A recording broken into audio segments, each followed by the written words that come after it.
بسم الله الرحمن الرحيم. السلام عليكم ورحمة الله وبركاته. الحمد لله رب العالمين. الحمد لله الذي أنزل القرآن الكريم وعلمه، والصلاة والسلام على رسول الله القائل: خيركم من تعلم القرآن وعلمه. Nah, alhamdulillah, segala puji bagi Allah Subhanahu wa taala yang telah mengajarkan kita. Kemudian dari firman Allah Subhanahu wa taala, sebaik-baik kamu adalah yang belajar Al-Qur'an dan mengajarkannya.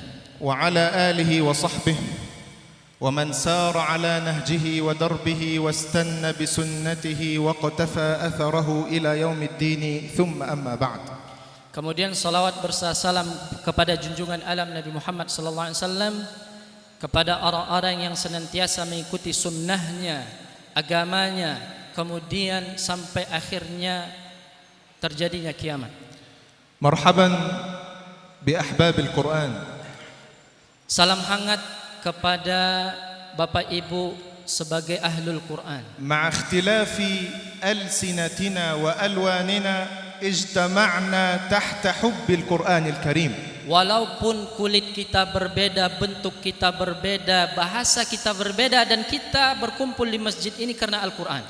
Ma'a ikhtilafi alsinatina wa alwanina ijtama'na tahta madhallatil Islamil wasi'ah. Walaupun kita berbeda bentuk, fisik, bahasa, kita pun bertemu dan berkumpul karena hidayah ataupun indahnya Islam. مع اختلاف ألسنتنا وألواننا اجتمعنا تحت مظلة الحب في الله تعالى. Walaupun kita berbeda fisik, bahasa dan lainnya, kita pun berkumpul di bawah naungan Islam. وأشهد الله عز وجل أنني أحبكم فيه. Nah, kemudian berharap kepada Allah Subhanahu wa taala mendapatkan kebaikan di dalamnya. Wa as'aluhu subhanahu wa ta'ala an kama jama'ana fi hadhihi al-baldati at-tayyibati al-mubarakati ala ta'atih. Dan saya berharap, berdoa kepada Allah semoga mendapatkan keberkahan hidayah atas ketaatan kepada Allah Subhanahu wa taala. An yajma'ani wa iyyakum fil akhirati fi jannatihi wa dari karamatihi innahu waliyyu dzalika wal qadiru alaih. Berharap kepada Allah Subhanahu wa taala nantinya kita dikumpulkan oleh Allah Subhanahu wa taala di akhirat dengan keberkahan dan naungan surganya Allah Azza wa Jalla. Urahhibu tarhiban khassan dan saya al-muassis al-karim al-hajj Khalis hafidhahu Allah taala wa ra'ah, wa kadzalika رئيس المؤسسة الكريم الأستاذ عرفان حفظه الله ورعاه وطيب أنفاسه في خدمة القرآن الكريم.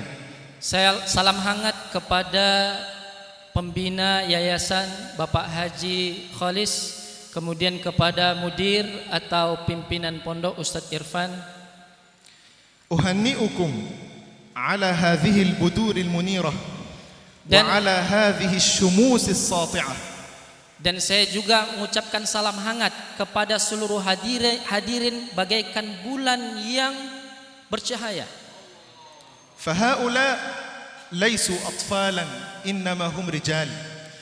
Dan mereka ini anak-anak kita, bukan hanya sekedar disebut anak, melainkan mereka adalah bagaikan nanti pejuang, rijal. هم رجال لأن القرآن صانع الرجال. Mereka ini dikatakan pejuang karena mereka nanti bertumbuh kembang karena Al-Quran.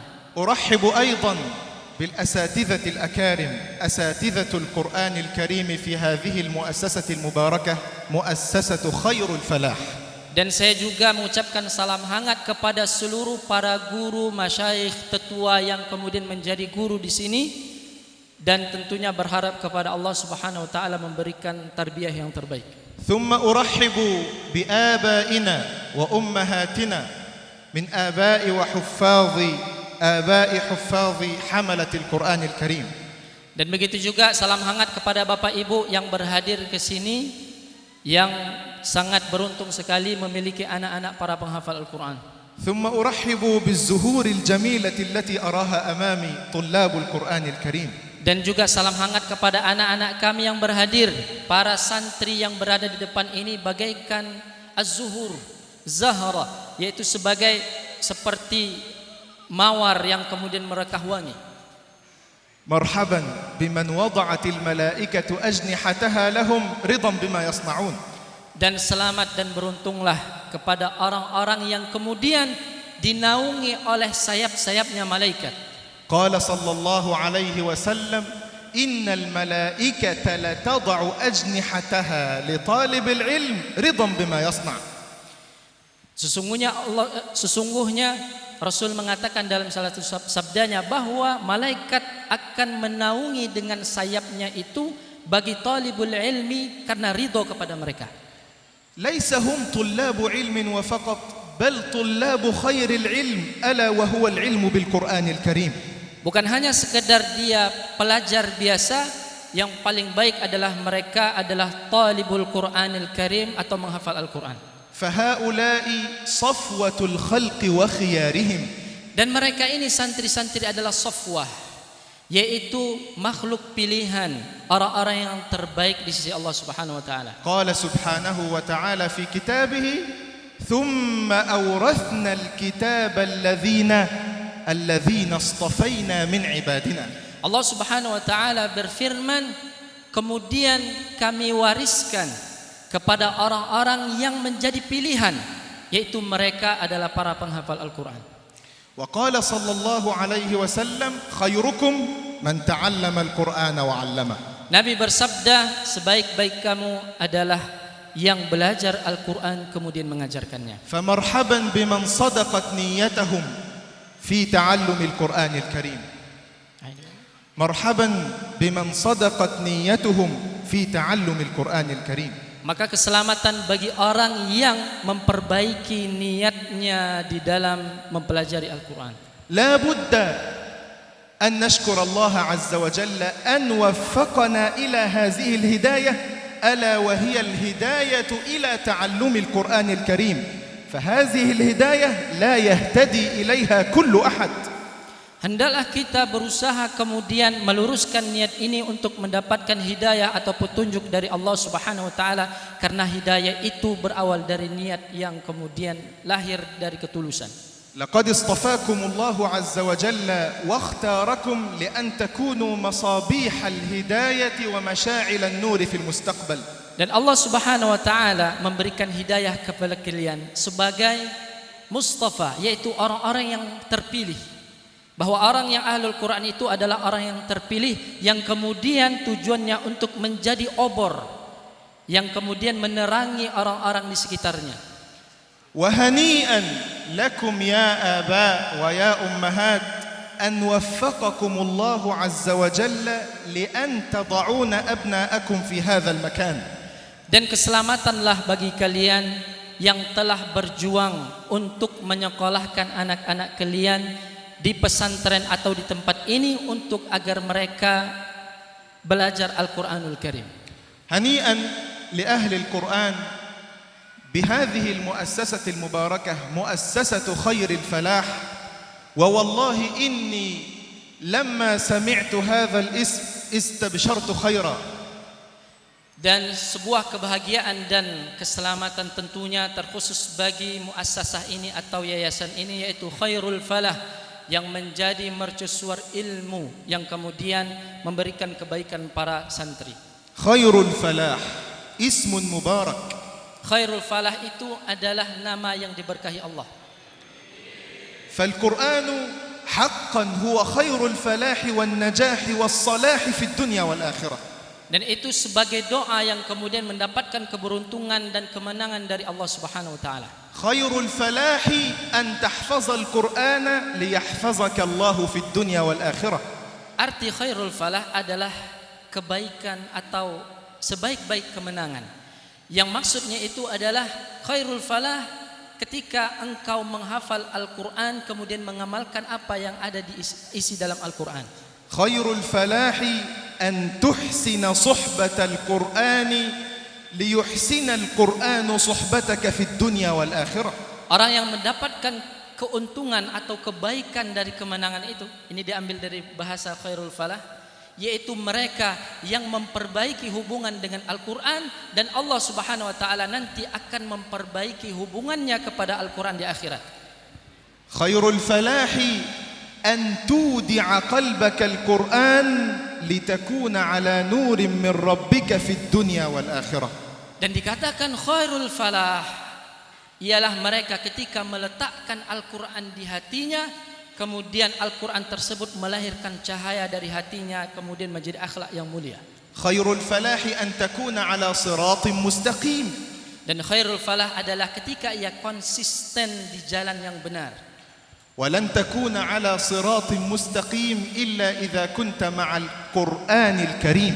Dan tidak dikatakan dia akan terus berada di jalan yang benar, melainkan dia terus menerus membersamai Al-Quranul Karim. Lianna al-Qur'ana huwa at-tariqul ladzi yuwassiluna ila Allah.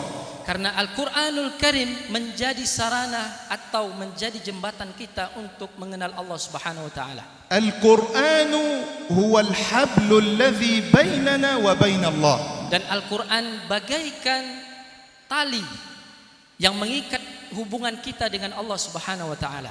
Qala sallallahu alaihi wasallam, fa inna hadzal Qur'ana sabab, yani habl tarfuhu biyadillah wa tarfuhu biaydikum. Dan Al-Quranul Karim menjadi satu sebab yang kemudian mengikat hubungan kita.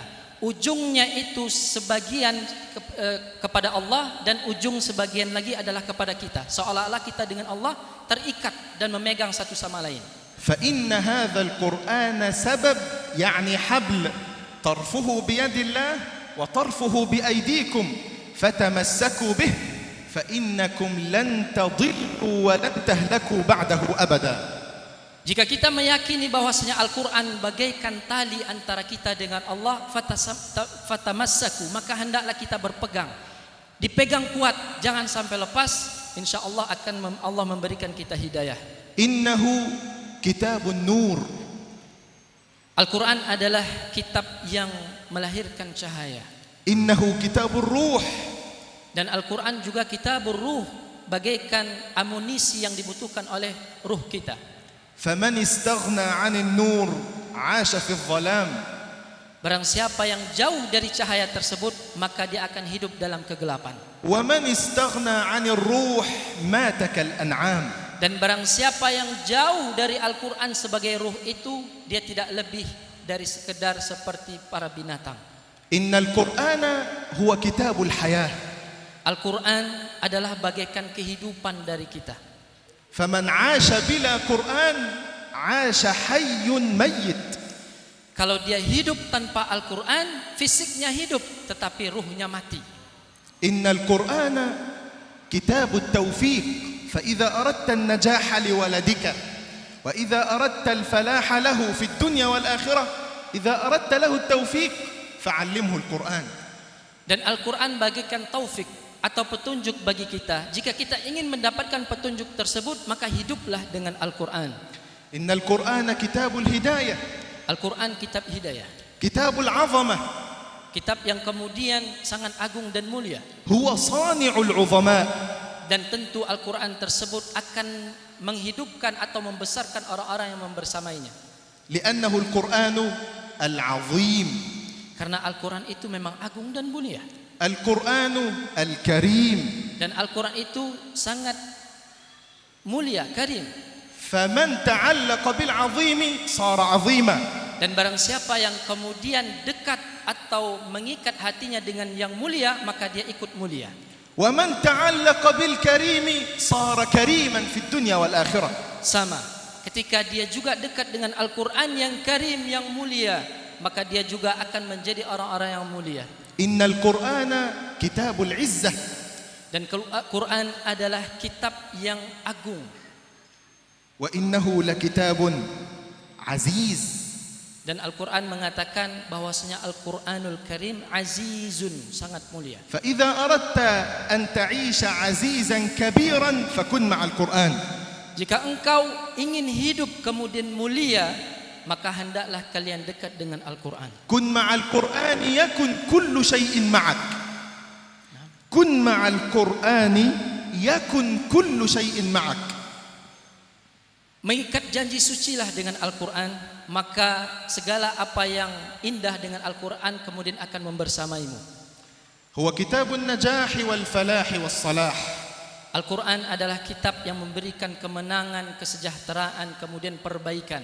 من أراد أن يهدي لوالديه هدية باقية خالدة فليحفظ القرآن. Barang siapa yang menginginkan bentuk hadiah yang kekal dari Allah Subhanahu wa taala di akhirat, maka hendaklah ia menghafal Al-Quran. أمك التي حملتك في بطنها 9 أشهر Ibumu yang telah mengandungmu selama 9 bulan, ما جزاؤها؟ apa kemudian balasan untuknya? ما هديتها؟ Hadiah apa yang kemudian akan kita berikan? كل هدية وإن كانت غالية في الدنيا فهي قليلة لأمك.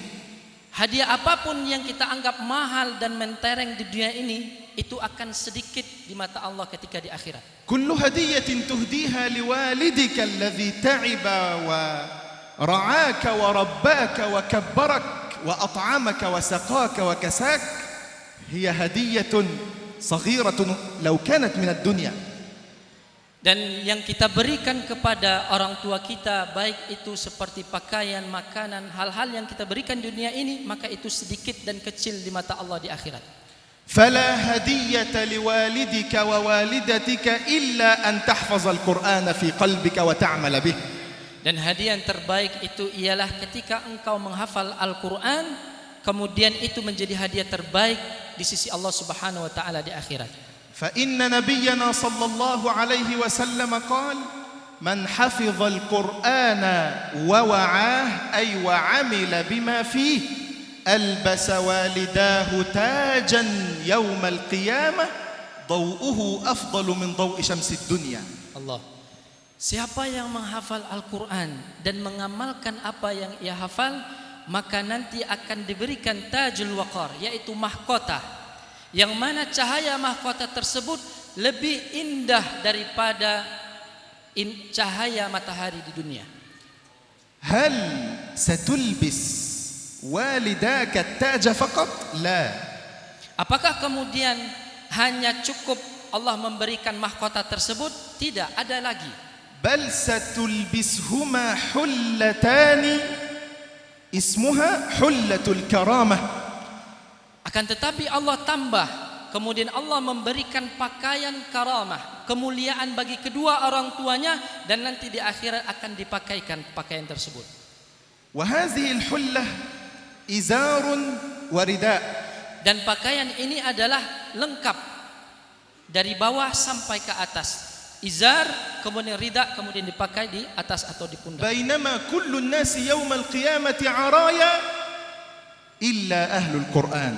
Semua manusia di akhirat tersebut nanti semuanya akan telanjang, tidak ada pakaian, kecuali orang-orang penghafal Al-Quran. بعدما يلبس الوالدان تاج الكرامة تاج الوقار وحلة الكرامة يوم القيامة ينادى عليهما. Kemudian setelah Allah Subhanahu wa taala memuliakan kedua orang tersebut dengan berpakaian dari pakaian yang indah tersebut, kemudian mahkota, kemudian Allah akan memanggil mereka berdua. يتعجب الوالدان. Kemudian kedua orang tuanya akan kebingungan dan aneh. ويقولان أن لنا هذا بما كسينا هذه. Kemudian orang tuanya akan bertanya, ya Allah, kenapa kemudian kami dipakaikan pakaian ini? ما سبب هذا التاج وهذا اللباس؟ Apa sebab kami memakai mahkota yang indah ini dan pakaian yang luar biasa ini?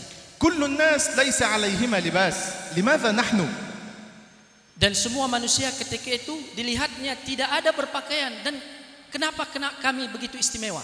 فيقول لهم الله عز وجل بتعليم ولدكم القرآن. Kemudian Allah ketika itu menyampaikan, ini sebab karena kalian mengajarkan anak kalian Al-Quranul Karim. أي لأنكم أنتم السبب في تعليم ولدكم القرآن. Kalaupun bukan bapak ibu yang mengajarkan anaknya Al-Quran, karena sebab bapak ibu memasukkan mereka ke ma'had atau pesantren Al-Quran. القرآن الكريم كما قال نبينا صلى الله عليه وسلم يجيء القرآن يوم القيامة كالرجل الشاحب. ما معنى الشاحب؟ الشاحب الرجل الضعيف المتعب. Rasul sallallahu alaihi wasallam dalam salah satu sabdanya, Al-Quran nanti akan datang kepada orang yang menghafal Quran itu seperti orang yang aneh. Syahib itu lusuh, seperti orang yang kemudian melakukan perjalanan safar jauh. فيقول له من أنت؟ Kemudian orang tersebut, حافظ القرآن يقول للقرآن من أنت؟ kemudian yang penghafal Al-Quran itu bertanya, siapa engkau? هل تعرفني؟ القرآن يقول له هل تعرفني؟ فيقول له صاحبه الذي حفظه وعمل بما فيه لا أعرفك. Kemudian Al-Quran menjawab, apakah engkau enggak kenal denganku? Al-Quran berubah wujud, kemudian mengatakan kepada yang menghafalnya, apakah kamu enggak mengenalku? فيقول له أنا صاحبك القرآن. Nah, kemudian ditanya, saya enggak kenal, dan beliau menjawab, saya adalah temanmu dulu Al-Quran. أنا الذي كنت أسهر ليلك. Dengan sebab sayalah dulu engkau di dunia begadang terus membaca Al-Quran. أنا الذي كنت أظمئ هواجرك أي أجعلك من كثرة التلاوة تشعر بالعطش. Dengan sebab sayalah dulu engkau di dunia terus membaca Al-Quran dan menghafalnya yang mengakibatkan engkau kehausan, kekeringan, dan menjadikan ia haus seharian. ثم حافظ القرآن وحامل القرآن والعامل بالقرآن يعطى الملك بيمينه والخلد بشماله. Kelak nanti para penghafal Al-Quran itu, dia akan diberikan dari sebelah kanannya seperti wewenang, seolah-olah dia akan menjadi sultan. يعطى الملك بيمينه أي يقال له اشتهي ما شئت. Kemudian dikatakan kepada penghafal Al-Quran ini, ishtahi ma syi'ta, apapun yang engkau mau silahkan. كل ما شئت في الجنة هو لك. Apa yang kamu inginkan yang ada di surga ini semuanya adalah milikmu. ويعطى الخلد بشماله أي الخلود الأبدي لا نوم ولا تعب ولا حزن ولا هم ولا غم في الجنة. Kemudian diberikan di sebelah kirinya, yaitu al-khuldul abadi, yaitu kekekalan ketika berada di surga, yang mana di surga tidak akan merasakan kesulitan, kesengsaraan, kemudian kegalauan, semuanya akan terasa indah. ثم يوضع على رأسه تاج الوقار. Kemudian akan diletakkan di kepalanya mahkota yang sangat indah. وهو تاج من نور ضوءه أفضل من ضوء شمس الدنيا. Yang mana mahkota tersebut memiliki cahaya yang begitu indah, cahayanya menandingi cahaya matahari di dunia. لماذا لبست التاج؟ Kenapa kemudian dipakaikan mahkota tersebut? لأنك عشت مع القرآن فعاش القرآن فيك. Allah, karena engkau telah hidup di dunia dengan Al-Quran, maka Al-Quran tersebut akan hidup dan menghidupkan hati kita. لأنك كنت صاحبا وفيا في الدنيا للقرآن فكان القرآن أحسن صاحب لك في الآخرة. Karena engkau telah mengikat janji dengan Al-Quran menjadi teman sejati dan setia, maka Al-Quran tidak akan pernah mengingkari itu, bahkan akan terus membersamai orang yang menghafal Al-Quran. فمن عاش مع القرآن عاش كبيرا. Siapa yang hidup dengan Al-Quran, maka dia akan hidup menjadi orang yang besar. ومات كبيرا. Dia meninggal menjadi orang-orang yang besar. وبعث يوم القيامة على رؤوس الخلائق كبيرا. Dan di akhirat kelak akan dibangunkan berkumpul dengan pembesar-pembesar atau pecinta-pecinta Al-Quran. فحفظ القرآن تجارة مع الله. Menghafal Al-Quran seperti layaknya kita bertransaksi dagang dengan Allah. والتجارة مع الله لا تخسر أبدا. Dan transaksi dagang dengan Allah dengan menghafal Al-Quran tidak akan pernah ada ruginya. التجارة مع الله ثمنها الجنة. Dan dagang dengan Allah maka pahalanya adalah surga. ليس الجنة وفقط بل الفردوس الأعلى منها. Bukan hanya surga tok, melainkan Allah akan memberikan tingkat surga yang begitu tinggi atau indah, yaitu Firdausil A'la. يظل القرآن يرفعك الدرجات حتى تكون مع السفرة الكرام البررة أي مع الملائكة يوم القيامة في الجنة. Kemudian tingkatan-tingkatan surga yang Allah janjikan itu banyak levelisasinya sampai Allah tempatkan ia bersama dengan malaikat-malaikat mulia. فمن تاجر مع الشيطان حتما له النيران. Barang siapa yang membuka transaksi dagang dengan syaitan, maka tentu dia akan mengantarkan kepada neraka. ومن تاجر مع الرحمن حتما يصاحبه القرآن حتى ينزله أعلى الجنان. Dan barang siapa tentunya melakukan transaksi dagang dengan Allah, maka tentunya pahalanya adalah surga yang kemudian tingkatan-tingkatannya luar biasa. قال صلى الله عليه وسلم الماهر بالقرآن مع من؟ مع السفرة الكرام البررة مع الملائكة. Salah satu sabda Nabi Muhammad sallallahu alaihi wasallam, siapa yang mahir dengan Al-Qur'an kelak akan dikumpulkan dengan para malaikat-malaikat mulia, as-safaratul kiramil bararah. ما معنى الماهر بالقرآن؟ Apa yang disebut dengan mahir dengan Al-Qur'an? هل الذي يقرأ القرآن بالتحسين جيدا فقط؟ Apakah cukup yang dikatakan mahir dengan Al-Qur'an ketika dia membaca Al-Qur'an dengan tajwid saja? هل الذي يحفظ القرآن من الفاتحة إلى الناس حفظا متقنا فقط؟ Apakah juga yang disebut dengan hafiz Al-Quran ketika ia mampu menghafal Al-Quran dari Al-Fatihah sampai An-Nas saja? لا. Bukan itu maksudnya. الماهر بالقرآن هو الذي حفظ القرآن في صدره وقرأ القرآن كما أنزله الله بلسانه وعمل بالقرآن كما يحب الله جل جلاله. Allah. تاني يا شيخ يسري. Naam. ulang Ulang. طيب الماهر بالقرآن هو الذي جمع القرآن في قلبه وفي صدره. Nah, orang yang dikatakan penghafal Al-Quran adalah ketika ia menghafal dan meletakkan Al-Quran di dadanya, وفهم القرآن وتدبره كما يريد الله. kemudian ia memahami Al-Quran dengan tadabbur kepada Allah. وقرأ القرآن وجوده كما أنزله الله. Tentu ketika dia membaca Al-Quran dengan tajwid sebagaimana Allah turunkan kepada Nabi Muhammad SAW. وعمل بالقرآن كما يحب الله. Dan tentunya yang terakhir sebagai buahnya adalah ketika ia mampu mengamalkan Al-Quranul Karim sebagaimana Allah sukai atau Allah ridhoi. إذا حققت هذه الأربعة كنت صاحبا وفيا للقرآن الكريم. Jika engkau mampu melakukan ini, maka engkau termasuk orang-orang yang menjadi ahlul Quranul Karim. فصحبة القرآن ليست بحمل القرآن في يدك إنما بحمله في قلبك. Yang dikatakan keterikatan dengan Al-Quran bukan hanya cukup dengan lisan saja, melainkan dia harus masuk ke hati. بركات القرآن تتنزل عندما تفهم وتعمل بالقرآن الكريم. Kemudian Al-Quranul Karim keberkahannya didapat dengan ketika mengaitkan makna Al-Quran tersebut ke dalam hatinya dan memahaminya.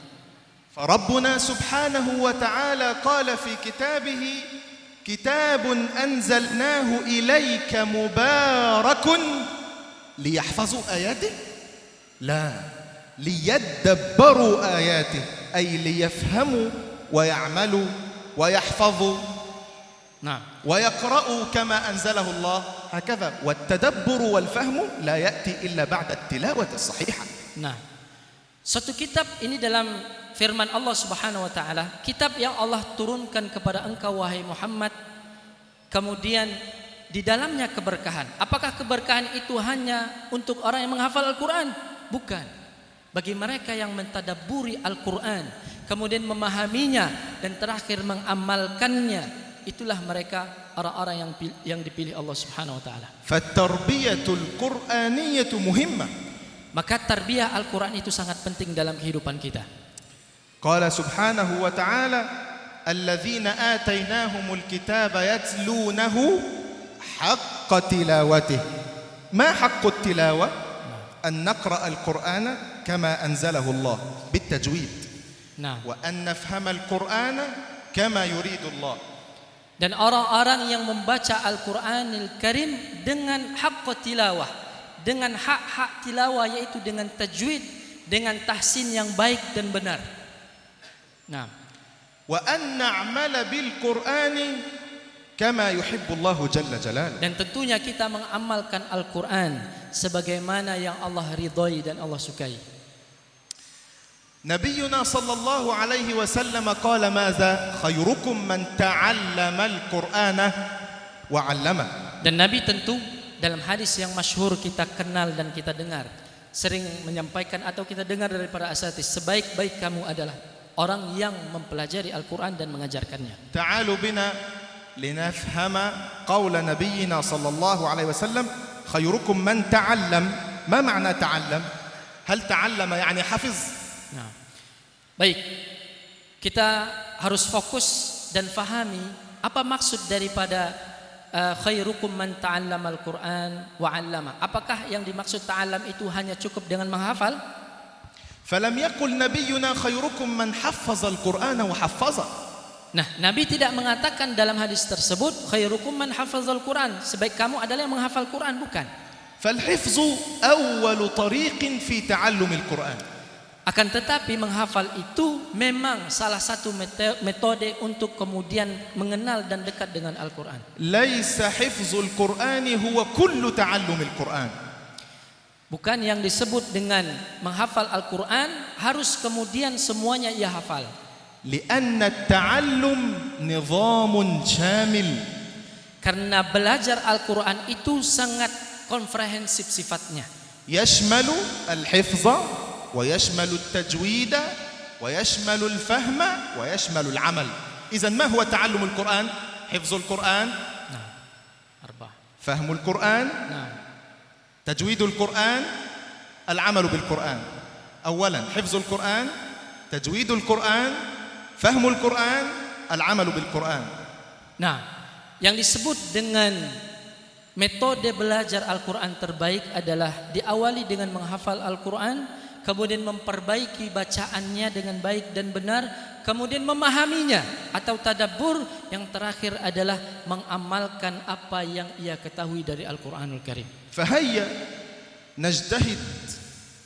نجتهد في تعلم القرآن الكريم وإن كان طريق القرآن طويلا ليس فقط ينتهي بانتهاء سورة الناس.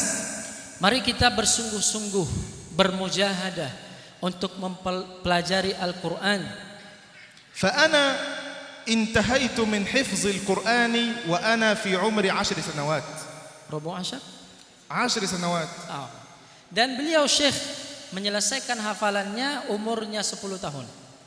ولكنني انتهيت ولم أفهم، لا أعرف أوامر القرآن ولا نواهي القرآن، لا أتدبر القرآن. Naam, di umur itu beliau sama sekali tidak faham apa yang beliau hafal. Beliau tidak tahu apa tadabburnya, apa maknanya. Tetapi beliau sudah selesai menghafal Al-Quran umur segitu. إذن تعلم القرآن لا ينتهي بانتهاء الحفظ. Maka belajar Al-Quran itu memang tidak cukup hanya berhenti di menghafal saja. بعد ذلك بدأت أذهب إلى شيخ لكي يعلمني التلاوة الصحيحة التي أنزلها الله تبارك وتعالى. Setelah itu beliau mendatangi guru-guru masyayikh yang berada di sana, kemudian beliau memahami dan mempelajari tajwid Al-Quran atau tahsin Al-Quran dengan sebaik-baik bacaan. وصاحبت شيخي هذا 7 سنوات. Dan beliau mulazamah dengan syekh ini kurang lebih 7 tahun. كنت أذهب له كل يوم إلا يوم الجمعة. كنت أذهب له كل يوم إلا يوم الجمعة. Dan beliau hadir ke tempat gurunya itu setiap hari kecuali satu hari, yaitu hari Jumat saja. تعلمت من شيخي الأدب قبل العلم. Dan beliau mula-mula belajar adalah adab dahulu, baru kemudian ilmunya. وتعلمت العلم بأمانة حتى أنه لم يعطيني الإجازة بسهولة، وإنما أعطاني إجازة حفظ بعدما قرأت 3 ختمات. Aid waratul ukhra maulana. Ya Allah. Adalah harus membaca Al-Quran dengan tajwid yang benar. الشرط الثاني لا بد أن تضبط الوقف والابتداء حتى تعرف أين تقف ومن أين تبدأ. Nah, yang kedua adalah hendaklah beliau ketika itu tahu disiplin ilmu wakaf dan ibtida. Ketika membaca Al-Quran berhenti di sini dan kemudian memulai kembali pun beliau tahu sehingga tidak merusak makna Al-Quran tersebut. ثالثا أحفظ معاني غريب كلمات القرآن. Yang ketiga syaratnya adalah beliau harus tahu dan faham makna-makna gharibul Quran. Ada kalimat-kalimat yang di dalam Al-Quran itu sifatnya gharib. ختم نعم. غشاوة. Nah, ما seperti معنى ختم الله؟ makna ما khatam, معنى غشاوة؟ makna ghisyawah. هكذا فكان يسألني فكنت لا أعرف فبدأت بحفظ كلمات غريب القرآن الكريم. Ketika beliau ditanya oleh gurunya atau syekhnya, beliau mengatakan saya tidak tahu. Maka kemudian beliau bersemangat untuk menghafal gharib-gharib Quran tersebut. الشرط الرابع Syarat yang keempat, أن تفهم إعراب القرآن الكريم. engkau harus tahu i'rab Al-Quranul Karim. فإذا لم أفهم الإعراب لا أستطيع أن أقف جيدا أو أبدأ جيدا. Kalau seandainya syarat keempat ini kemudian tidak beliau tahu, akan sulit bagi beliau untuk berhenti di tempat yang benar, potongan ayat, kemudian juga memulai dari tempat yang benar. قال لي يا ولدي إذا حققت هذه الشروط تستحق الإجازة. Jika 4 syarat ini kemudian engkau penuhi, maka berhak bagi engkau ijazah Al-Quranul Karim. وقد كتبت هذه القصة كاملة في كتابي اللحن في تلاوة القرآن الكريم. Dan kisah beliau tersebut beliau tuliskan dalam salah satu karyanya dalam kitab Al-Lahan. نعم. وبعد ذلك هل تنتهي رحلة القرآن؟ أبدا. Setelah itu apakah perjalanan kita dengan Al-Quran itu berhenti di situ saja? Tidak mungkin. الرحلة مستمرة إلى أن أموت بإذن الله. Perjalanan dakwah Al-Quran beliau tidak akan berhenti sampai Allah Subhanahu wa taala memisahkan ruh dari jasadnya. ومهما تعلمت من القرآن علوما فأنا جاهل بالكثير منه. ومهما تعلمت من القرآن علوما فأنا جاهل بالكثير فيه. Nah, walaupun beliau terus mempelajari Al-Quran, tetap di situ ada kekurangan yang kemudian beliau harus tutupi. أوصيكم بالقرآن خيرا. Maka saya berwasiat kepada kalian, peganglah Al-Quran dengan baik. فإنها وصية سيد الأولين والآخرين صلى الله عليه وسلم. Dan wasiat itu adalah sudah diwasiatkan oleh pendahulu kita, para nabi-nabi kita, para ulama kita yang telah mendahului. قال نبينا من أراد الدنيا فعليه بالقرآن ومن أراد الآخرة فعليه بالقرآن. Nah, dalam salah satu sabda Nabi mengatakan, jika engkau ingin dunia ini kebaikannya, maka hendaklah berpegang teguh dengan Al-Quran. Dan barang siapa yang ingin kekekalan akhirat, maka juga ia harus berpegang dengan Al-Quran. ومن أرادهما معا فعليه بالقرآن. Dan tentunya barang siapa yang ingin keduanya, maka tidak akan terlepas dari Al-Quranul Karim. من بركات القرآن علينا الآن أننا اجتمعنا في هذا المكان معا فلولا القرآن ما اجتمعنا هنا. Salah satu keberkahan Al-Quranul Karim ialah pertemuan kita hari ini yang Allah kumpulkan di masjid ini. Kalau tidak karena Al-Quran, tidak akan mungkin Allah sampaikan kami di sini. لولا القرآن ما جلست أمامكم. Kalau bukan karena Al-Quran, beliau tidak akan pernah duduk di hadapan kita. ولا مشيت بينكم. Nah, ولا مشيت. Allah. Nah, dan juga tidak akan bisa hadir di antara kalian. فأنا بدون القرآن لا شيء. Beliau tanpa Al-Quran, bahasanya apa ya? Tidak ada harganya, gitu bahasa kita. Kita tanpa Al-Quran tiada nilainya. القرآن يا أحبابي ينفع ويرفع ويشفع. Al-Quranul Karim akan meninggikan kita memberikan kita syafaat dan kemudian akan memberikan kita manfaat. ينفعك القرآن في الدنيا بأن يكتب لك السعادة فيها حتى تموت. Dan salah satu manfaat dari Al-Quran di dunia adalah Allah Subhanahu wa taala akan memberikan kita kebahagiaan di dunia ini sampai kita meninggal. ينفعك القرآن في قبرك. Dan kemudian Al-Quran manfaatnya di kuburan kita. فيملأ قبرك بالنور إلى أن تبعث. Kemudian Allah akan memberikan cahaya melalui Al-Quran ini sampai kemudian Allah bangkitkan kembali. لماذا يملأ القرآن قبرك بالنور؟ لأنك ملأت قلبك بالقرآن حتى مت على القرآن. Allah. لا مرة أخرى يا شيخ. Nah, لماذا يملأ القرآن nah. قبرك بالنور؟ Kenapa kemudian Allah Subhanahu wa taala memberikan cahaya di kuburanmu? لأنك ملأت قلبك به حتى مت عليه. Karena engkau telah mengisi hati-hati kalian dengan Al-Quran, kemudian Al-Quran tersebut menjadi cahaya bagi kalian di kuburan. فإياك أن تعيش مع القرآن لأنك في خير الفلاح هنا وبعدما تخرج تعيش مع الدنيا. Nah, hendaklah kalian para santri-santri kami hiduplah dengan Al-Quran dan menjadikan Al-Quran sebagai teman, karena ketika keluar dari pesantren ini kalian akan sibuk dengan dunia. القرآن يرفعك في الدنيا حتى تكون عظيما من عظماء الإسلام. Naam, Al-Quran kemudian akan menjadikan kita menjadi seorang yang besar, dimuliakan sampai akhirnya nanti Allah Subhanahu wa taala menghadirkan namanya kiamat. يجعلك القرآن عالما من علماء الإسلام إذا رفعته فوق رأسك. Al-Quran kemudian akan menjadikan engkau orang-orang yang terpandang ketika Al-Quran diposisikan di atas kepalanya, menjadikan Al-Quran itu sebagai qudwahnya.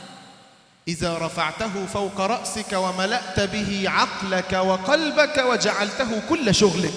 Ketika engkau menjadikan Al-Quran itu mulia, bahasa fauqa ra'si itu memuliakan Al-Quran, kemudian menghadirkan Al-Quran di hatimu, maka kemudian engkau akan mulia di hadapan Allah Subhanahu wa taala. القرآن يشفع لا يتركك أبدا وحيدا في الآخرة.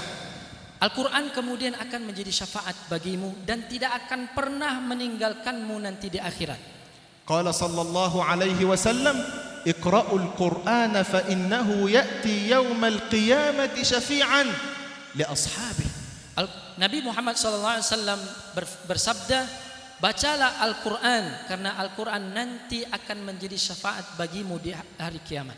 لكن علينا أن نفهم قول نبينا صلى الله عليه وسلم شفيعا لمن؟ لأصحابه ولم يقل لقرائه. Nah, yang harus diperhatikan, difahami adalah pada hadis itu, penggalan hadis, Rasul katakan ini syafaat adalah untuk sahibul Quran, ashabihi, bukan bagi qurra al-Quran, bukan hanya bagi orang yang membacanya saja. فأصحاب القرآن قليلون. Adapun orang yang menjadi pemegang dan setia kepada Al-Quran itu sebenarnya hanya sedikit. وقراء القرآن كثيرون. Dan orang yang mungkin faham dan membaca Al-Quran itu banyak sekali. صاحب القرآن هو الذي أخلص في حبه للقرآن. Yang dikatakan sahibul Quran, salah satu kategorinya adalah dia benar meluruskan hatinya ikhlas dengan Al-Quranul Karim. صاحب القرآن هو الذي تعلم القرآن بالحب والاختيار لا بالإجبار. Dan dikatakan sahibul Quran ketika dia belajar betul-betul dari hatinya yang ikhlas, hatinya yang lembut dan terbuka, bukan karena paksaan. صاحب القرآن هو الذي جعل القرآن همه في الليل والنهار. Orang yang dikatakan sahibul Quran, perhatiannya itu bukan hanya ketika waktu menghafal di siang hari, bahkan menjadikan ia begadang di malam harinya. هو الذي قرأه وحفظه وتعلمه وعلمه وعمل به. Itulah orang yang sahibul Quran itu, yang membacanya, kemudian menghafalnya, mengajarkannya kepada santri-santrinya atau orang lain. أقول للآباء والأمهات Kemudian pesan bagi bapak-bapak dan ibu-ibu, هنيئا لكم أنكم اخترتم الطريق الصحيح لأولادكم. maka sebuah kebahagiaan lagi bagi kalian ketika kalian memilih mempelajari Al-Quran bagi anak kalian itu adalah jalan yang terbaik. ولكن Akan tetapi ليس هذا وفقط أنك وضعت ولدك في معهد خير الفلاح ثم المعهد سيفعل كل شيء معه. Akan tetapi jangan berharap ketika bapak ibu kemudian ketika meletakkan anaknya, menitipkan anaknya di Yayasan Khairul Falah, kemudian meninggalkan begitu saja dan kemudian mengharapkan lebih dari apa yang kemudian diberikan oleh pesantren. Artinya adalah bapak ibu mempunyai tanggung jawab juga, bukan hanya kemudian melepaskan ke pesantren. لكن عليكم أن تزرعوا الخير في أنفسكم أولا حتى ترونه في أولادكم. Maka di awal sebagai orang tua hendaklah menghadirkan ke hatinya, melahirkan dari hatinya kebaikan-kebaikan dan doa kepada Allah, ikhlaskan supaya kemudian anak tersebut menjadi anak yang terbaik ketika berada di Ma'had Darul Falah. فإذا أردت أن يكون ولدك صالحا كن صالحا أنت.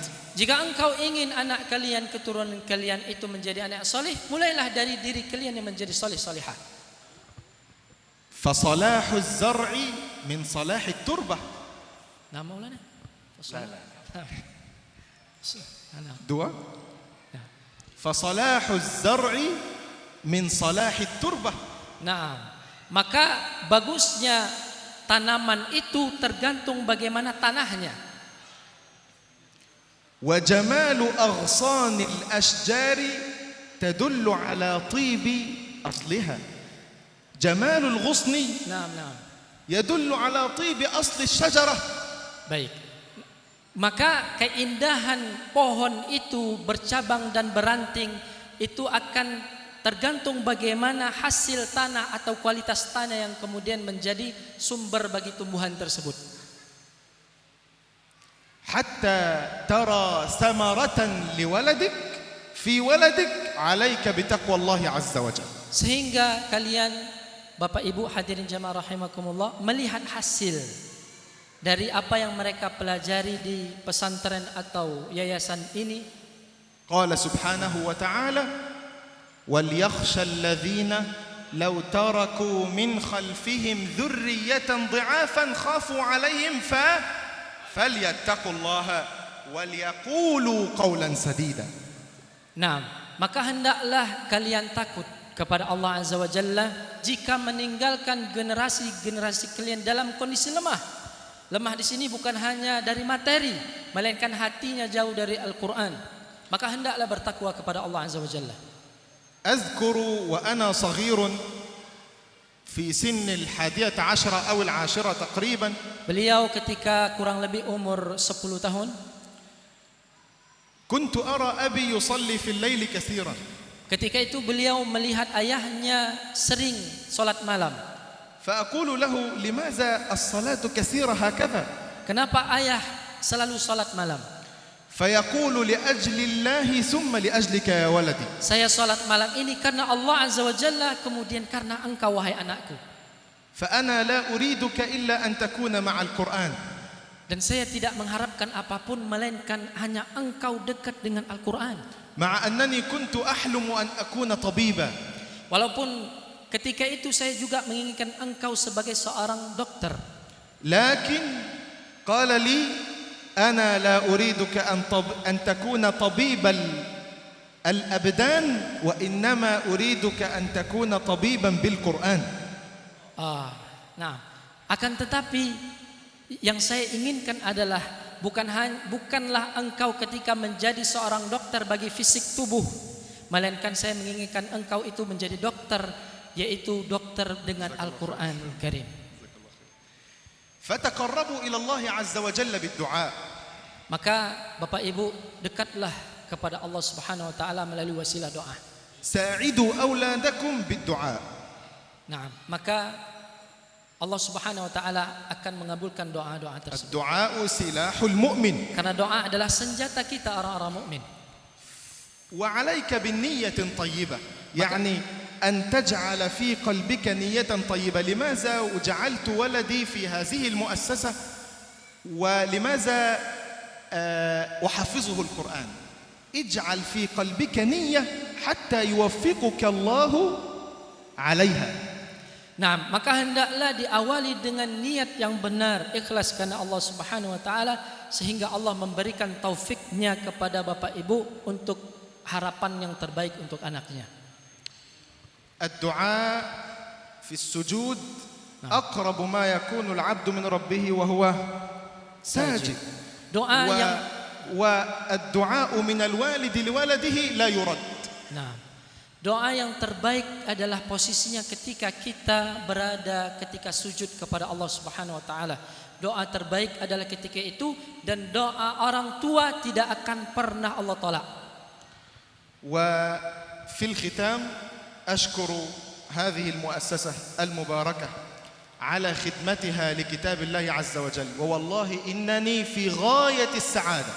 Nah, bahwa di akhir ini sebagai penutup beliau mengucapkan terima kasih banyak kepada Yayasan Khairul Falah, dan beliau merasa berada dalam kebahagiaan yang luar biasa. وأشكر مؤسسها الكريم والمدير الفاضل والأساتذة الفضلاء على حسن استماعهم والآباء على حسن رعايتهم واهتمامهم بأولادهم. Nah, kemudian beliau mengucapkan terima kasih kepada Bapak Haji Khalis, kemudian Ustadz Irfan, dan kepada seluruh para guru-guru, asatiz, ustadzat, kemudian kepada Bapak Ibu yang hadir, yang kemudian memiliki antusias yang luar biasa hadirnya di sini, tidak lain karena kebaikan untuk anaknya. وإن شاء الله أراكم مستقبلا من العلماء الربانيين والدعاة الصادقين. Dan saya berharap kepada Allah, kelak nanti saya akan melihat kalian menjadi para ulama-ulama terbaik.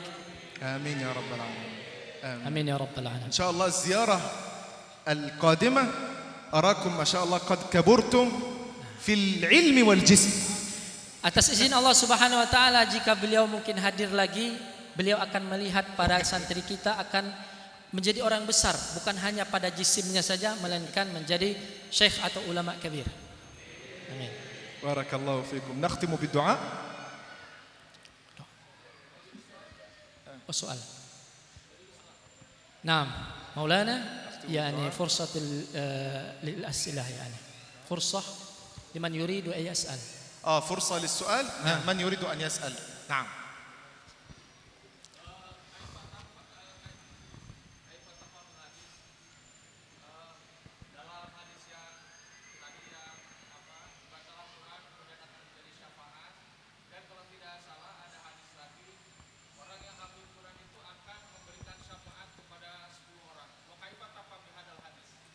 Berarti 2 hadis Pak ya. Yang pertama tentang hadis Al-Quran menjadi syafaat. Baik. Ya. Bentar Pak, saya takut lupa. يعني السؤال مولانا هو يريد أن يفهم الحديث عن الشفاعة للإخوة. يعني صاحب القرآن كان يأخذ إخوانه وأخواته 10 يعني نفر أو ممكن أكثر. نعم، ورد عن النبي صلى الله عليه وسلم أن كرامة القرآن ليست لحافظه فقط وليست لوالديه فقط، وإنما حامل القرآن يشفع في 10 من أهل بيته، وقيل 70 من أهل بيته. 70 من أهل بيته. Nah, bahwa Ahlul Quran itu syafaatnya bukan hanya untuk dirinya dan kedua orang tuanya, melainkan semua kerabatnya, saudaranya, sampai 10 orang. Dan bahkan dikatakan dalam riwayat hadis itu sampai 70 orang. Maka sangat beruntung ketika ada dari keluarga kita, anak cucu kita yang kemudian menjadi Ahlul Quran. Amin ya rabbal alamin. الكل يوم القيامة في فزع وخوف ورعب. يأتي كتاب الأمان، كتاب الاطمئنان، كتاب السكينة، كتاب الطمأنينة، يثبتك في yaumil hashr. Nah, ketika nanti di akhirat, ketika hari di mana rasa takut yang memuncak, khawatir, kondisi dan bagaimana nasibnya, disitulah akan hadir Al-Quranul Karim yang menjadikan hatinya tenang. Fahayya linusahib al-Quran. Maka mari kita bersama untuk menjadikan Al-Quran sebagai teman dekatnya, teman karibnya. لا نصاحبه كتابا في أيدينا وإنما نصاحبه حتى يكون لنا القرآن منهج حياة وليس منهجا دراسيا فقط. Maka jadikan Al-Quran itu bukan hanya sekedar teman yang dipegang secara mushaf, melainkan jadikan Al-Quran itu sebagai metodologi kehidupan, sebagai rujukan kita dalam kehidupan yang kemudian akan hidup bersama Al-Quranul Karim. هذا مهم أن نجعل القرآن منهج حياة في الأخلاق، في المعاملات، في الكلام، في الجلوس، في النوم، في اليقظة، منهج حياة وليس منهجا دراسيا. لا يكون القرآن في خير الفلاح وفي البيت أين القرآن يا ولدي. لا. Manhaj Al-Quran atau Al-Quran itu kemudian menjadi sumber inspirasi dalam hidupnya, bukan hanya sekedar sebagai kurikulum di sekolah saja. Al-Quran itu bukan hanya hadir di Yayasan Khairul Falah saja, yang ketika anak pulang di rumah, mana Al-Qurannya? Tertinggal di pesantren, bukan itu maksudnya. Bahwasanya manhaj Al-Quran itu yang kemudian kita hadirkan dalam kehidupan kita, kita temukan ketika tidur, ketika kita makan, kita melakukan apapun aktivitas dalam kehidupan. Barakallahu fiik. Allah mudah-mudahan memberkahi kita semua. Dan as-su'al tsani.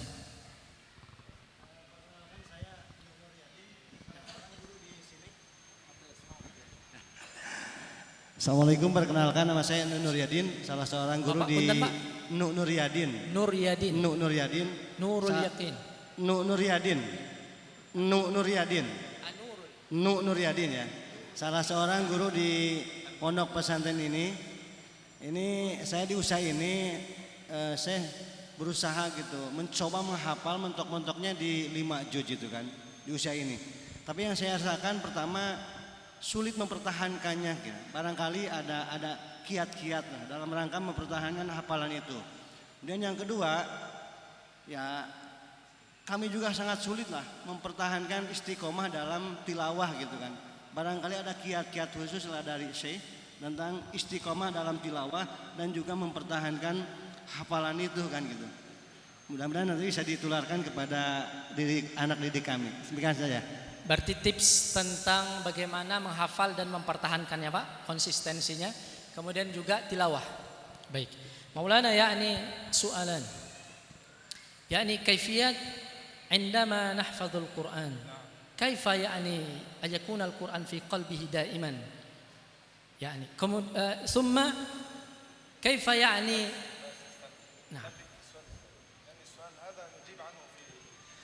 السؤال الأول كيف نثبت القرآن في قلوبنا؟ صح؟ نبدأ من حفظ القرآن. كيف نحفظ القرآن؟ القرآن أولا لابد أن تضع في عقلك أنه سهل.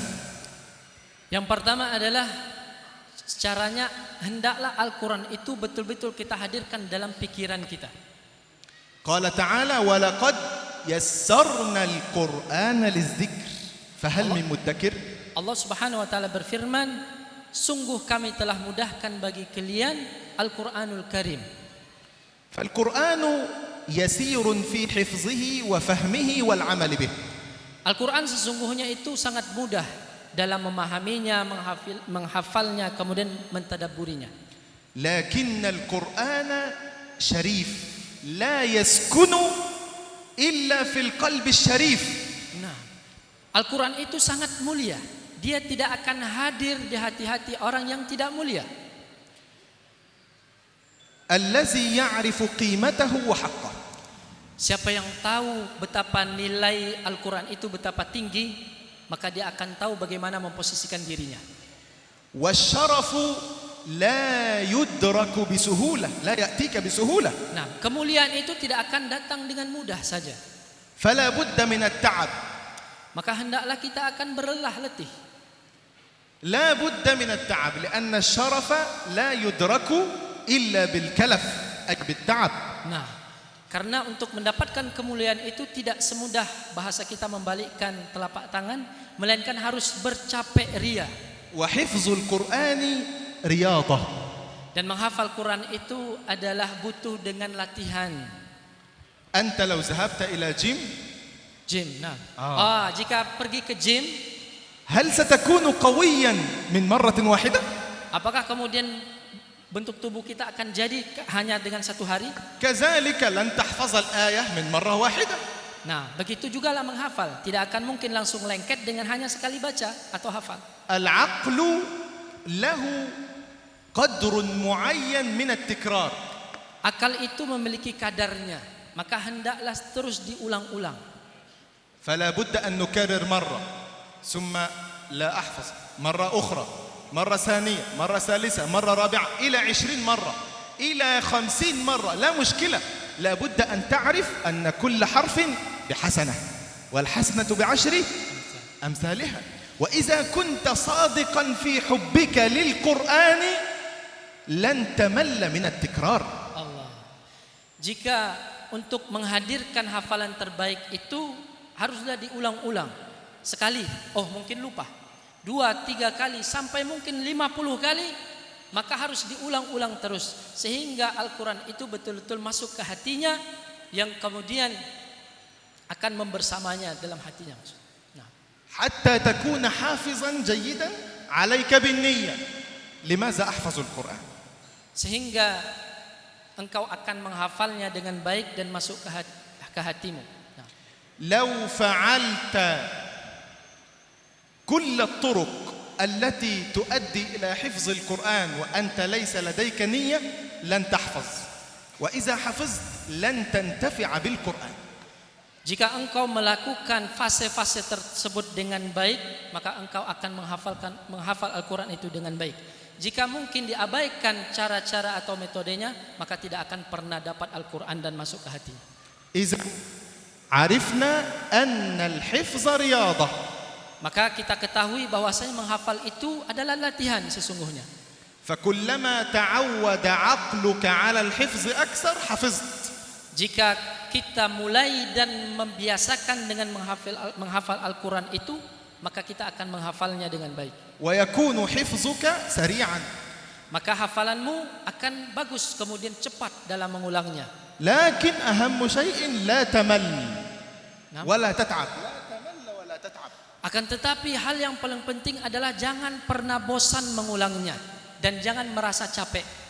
طيب الذي حفظ القرآن كاملا ويريد أن يثبت حفظ القرآن ماذا يفعل؟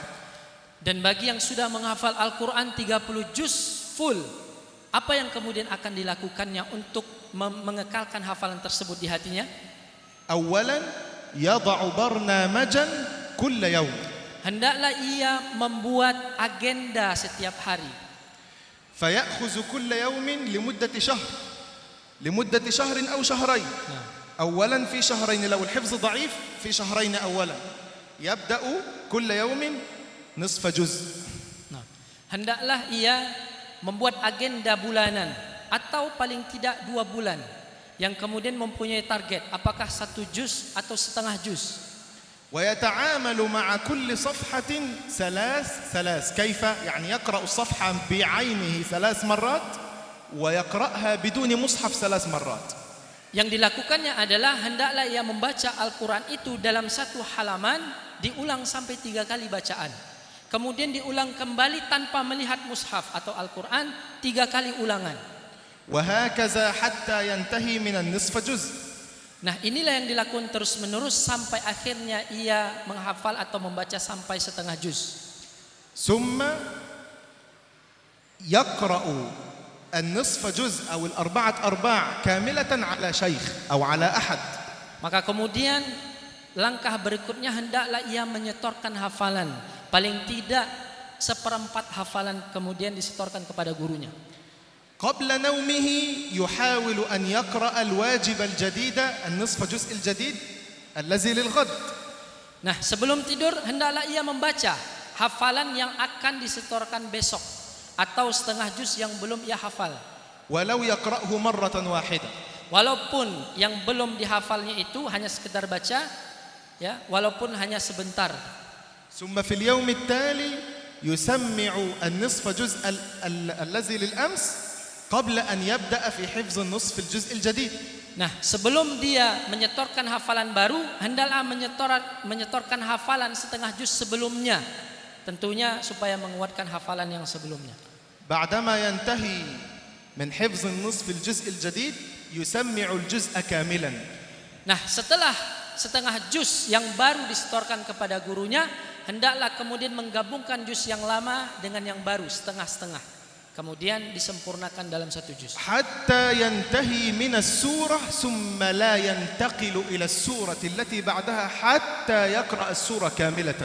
Sehingga dari satu surah ke surah yang lain selesai pola-polanya. Ketika surah ini selesai atau juz ini selesai, kemudian pindah ke surah atau juz yang lain. ويسمعها لأحد. Kemudian hendaklah ia juga mentasmi'kan hafalan tersebut kepada gurunya atau siapapun yang mungkin paham dalam Al-Quran. ويصلي بها في قيام الليل. Dan membawa hafalan tersebut di dalam sholatnya. Jangan dibaca kulhu terus.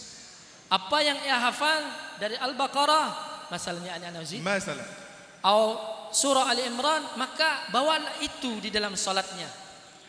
فالصلاة بالقرآن تثبت القرآن. Maka sholat dengan menggunakan hafalan yang dia hafal, maka itu akan menguatkan ingatannya. وهذه تجربتي مع نفسي.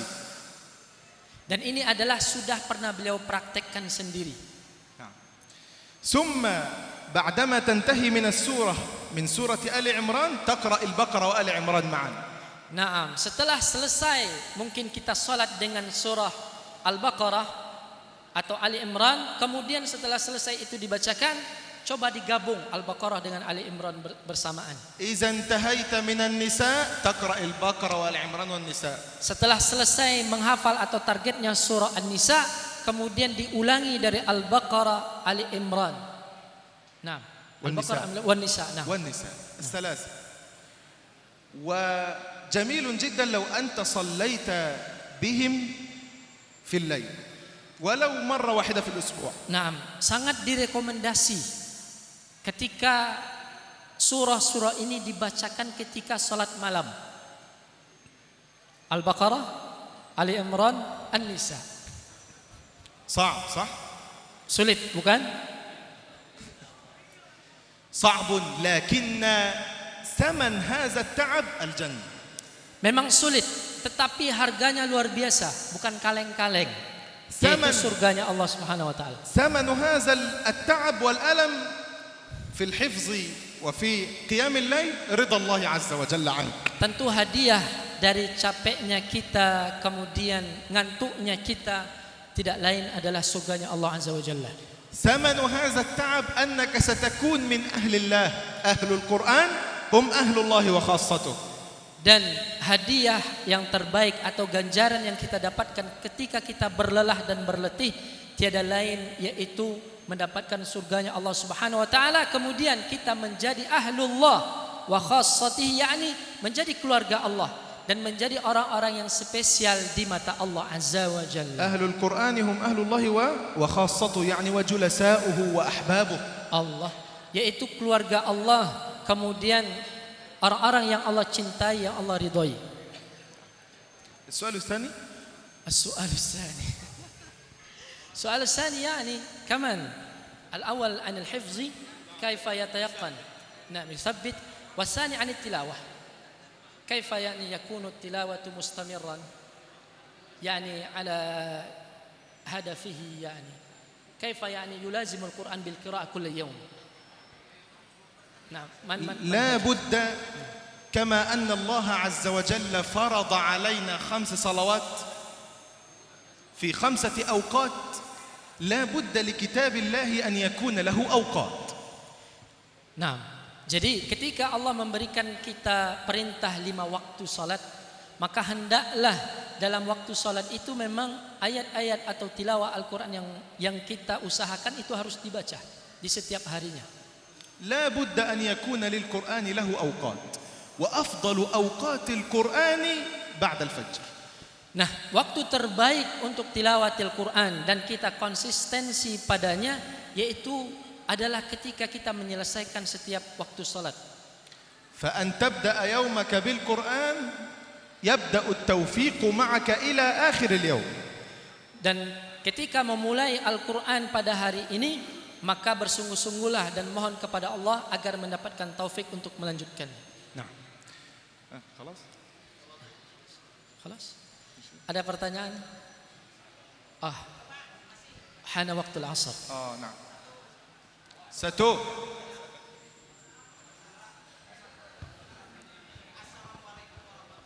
Waalaikumsalam warahmatullahi.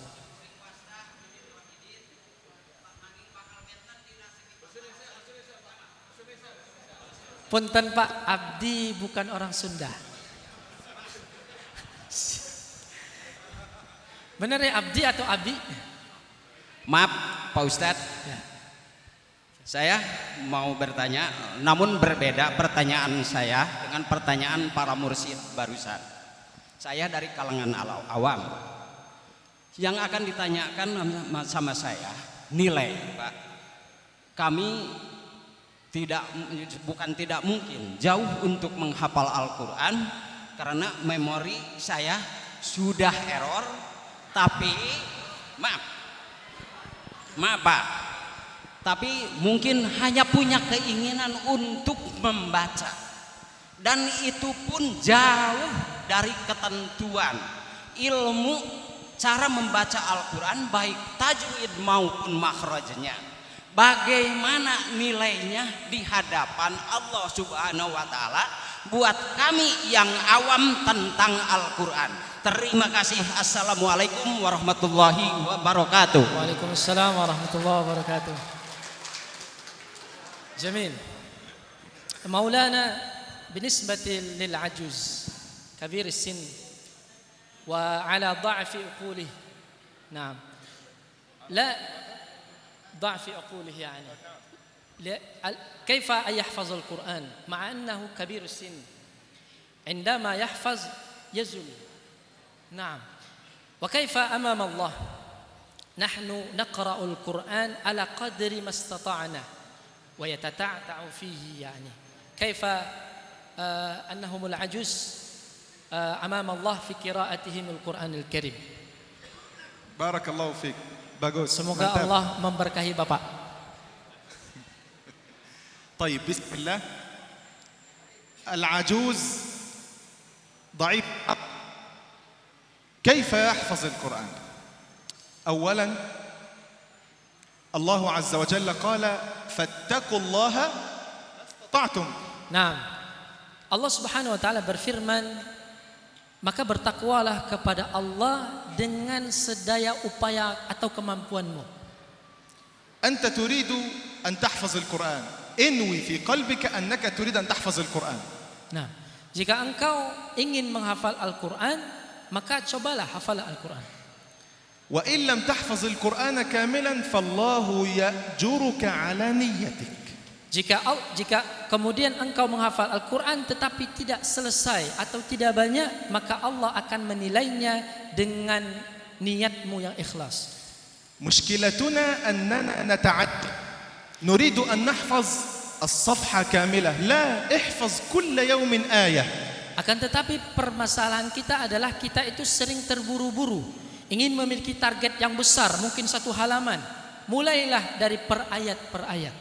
هذه الآية تقرأها بعد الفاتحة في كل ركعة تصلي بها.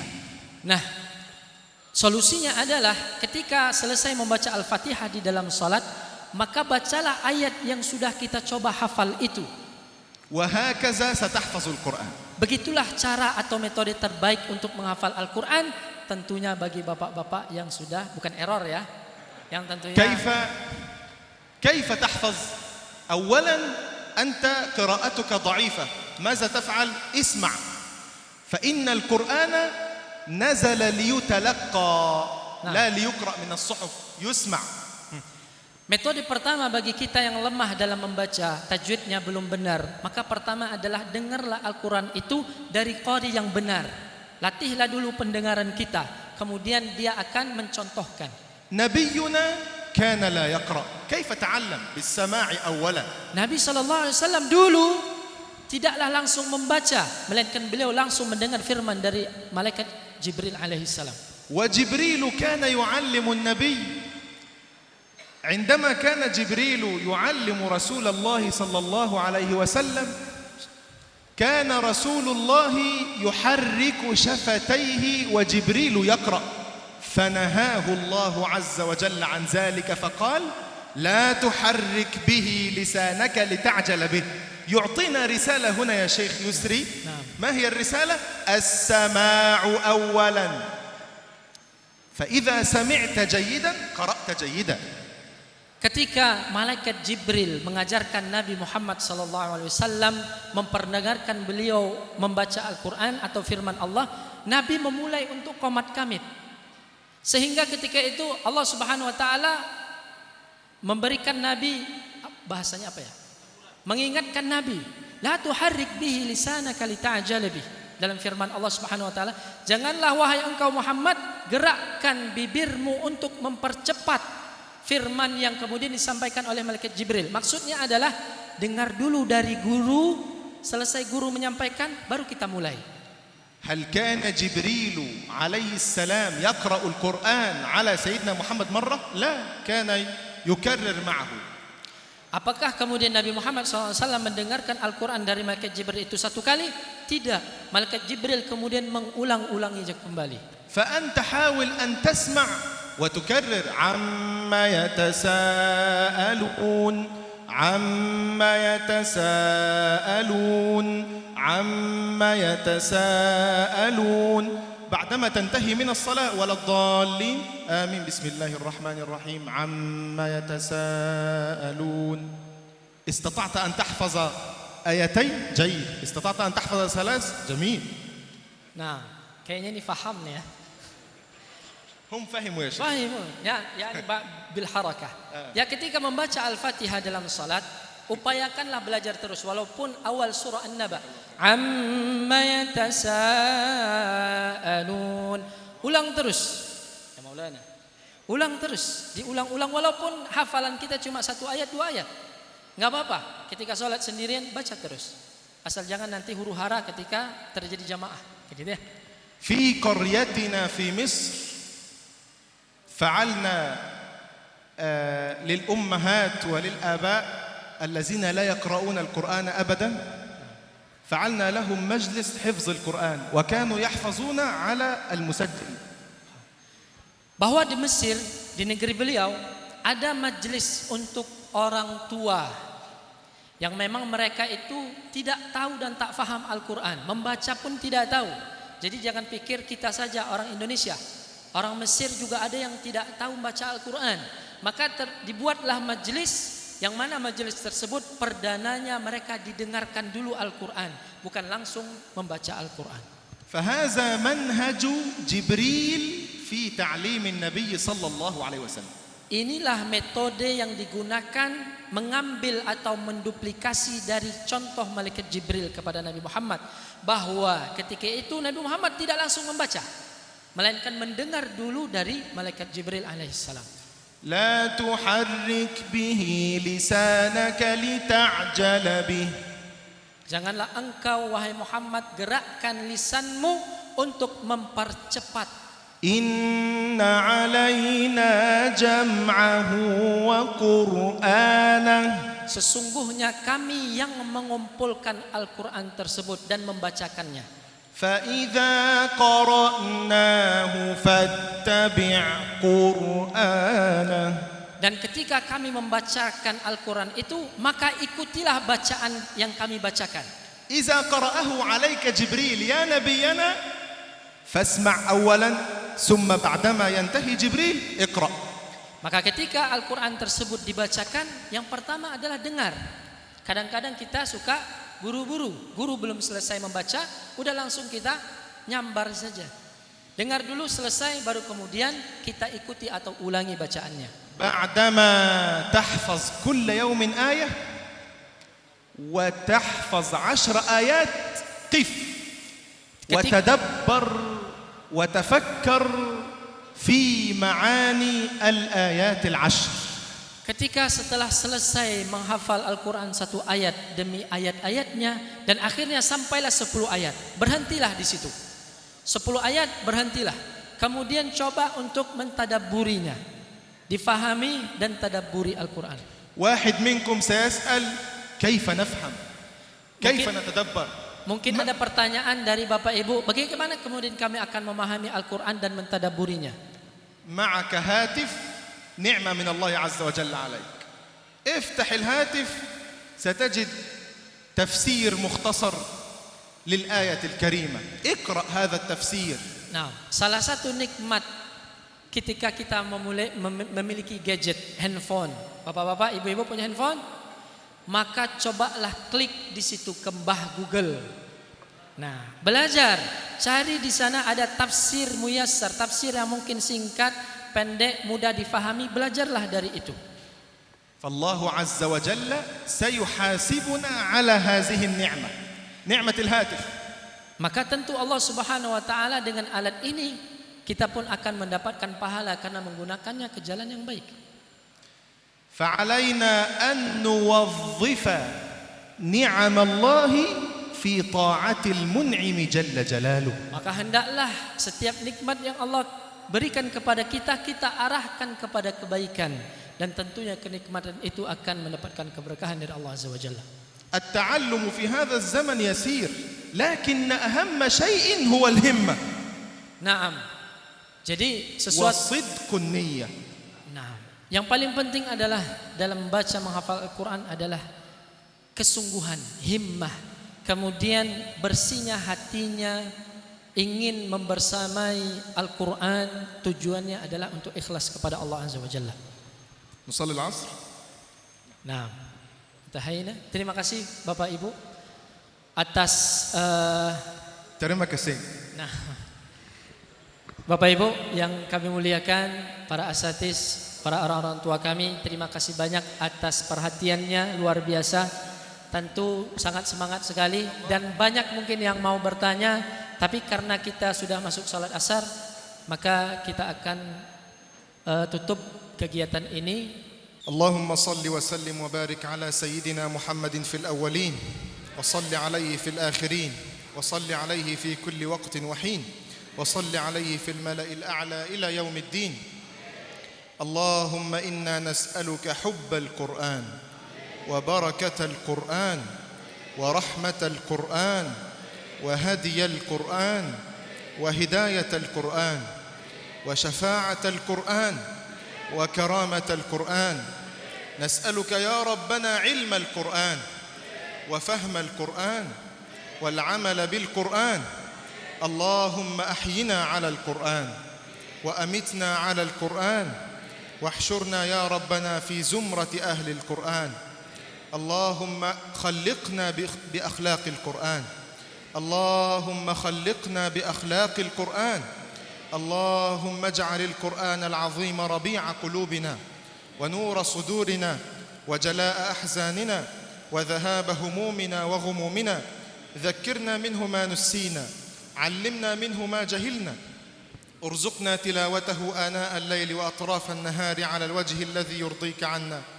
اللهم اهدنا فيمن هديت وعافنا فيمن عافيت وتولنا فيمن توليت وبارك لنا فيما أعطيت وقنا واصرف عنا برحمتك شر ما قضيت. اللهم اجعل جمعنا هذا جمعا مرحوما وتفرقنا من بعده معصوما ولا تجعل فينا ولا منا ولا حولنا شقيا ولا محروما. اللهم إنا نعوذ بك من الهم والحزن والعجز والكسل والجبن والبخل ونعوذ بك من غلبة الدين وقهر الرجال. وآخر دعوانا أن الحمد لله رب العالمين. وصل اللهم وسلم وبارك على النبي الأمين وعلى آله وصحبه أجمعين. والسلام عليكم ورحمة الله وبركاته.